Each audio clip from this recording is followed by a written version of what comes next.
মই ছাত্ৰ-ছাত্ৰীসকল আশা কৰোঁ তোমালোকে ভালদৰে পঢ়া শুনা কৰি আছা।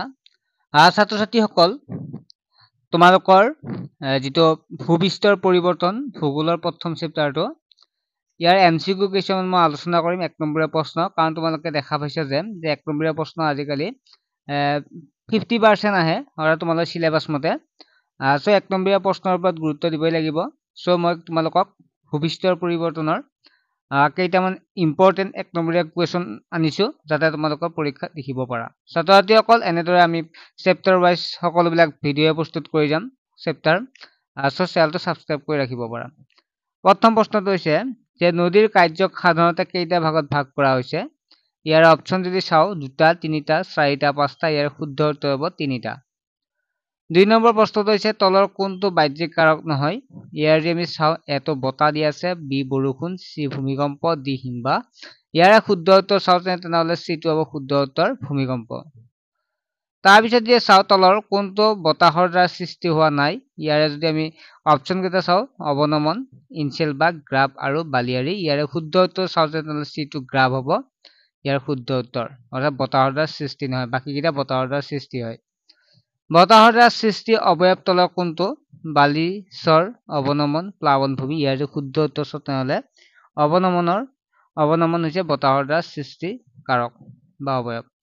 নদীয়ে কঢ়িয়াই অনা পদাৰ্থবোৰে তলৰ কোনটো সৃষ্টি কৰে। ইয়াৰ যে অপচন বিলাক চাও এ দি আছে ড্ৰামলিন, ইয়াৰদাং, প্লাৱনভূমি আৰু অৱনমন। ইয়াৰে শুদ্ধ উত্তৰ চাও যে সি টো হ'ব প্লাৱনভূমি। 6 নম্বৰ প্ৰশ্নটো হৈছে পৃথিৱীৰ উপকূল ৰেখাৰ সৰ্বমুঠ দৈৰ্ঘ্য কিমান। ইয়াৰ যে শুদ্ধ উত্তৰ চাও 0.5 নিযুত।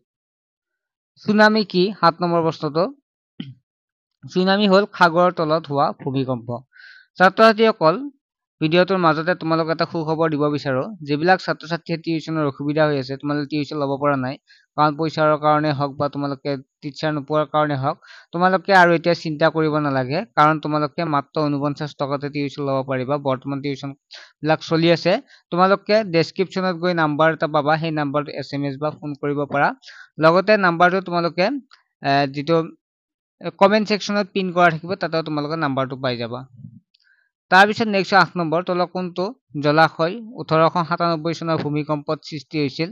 ইয়াৰ যে আমি শুদ্ধ উত্তৰ চাও তেনেহলে চান্দুবি বিল। মেৰিনা বালিয়াটত ক'ত অৱস্থিত। ইয়াৰে শুদ্ধ উত্তৰটো তোমালোকে কমেন্ট সেকশনত জনাবা। একেবাৰে সহজ তোমালোকে কমেন্ট সেকশনত জনাইবা। নেক্সট মই ভিডিঅত তোমালোকৰ এনসাৰটো কৈ দিম। নেক্সট হল বালিয়াটত কি।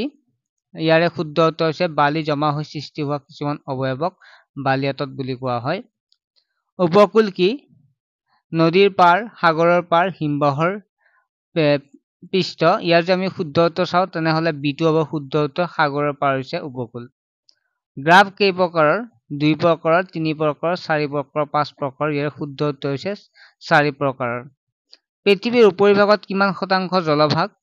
ইয়াৰ যে আমি শুদ্ধ উত্তৰ চাও তেনেহলে বিটো হ'ব শুদ্ধ উত্তৰ 71% জলভাগ আৰু 29% স্থলভাগ।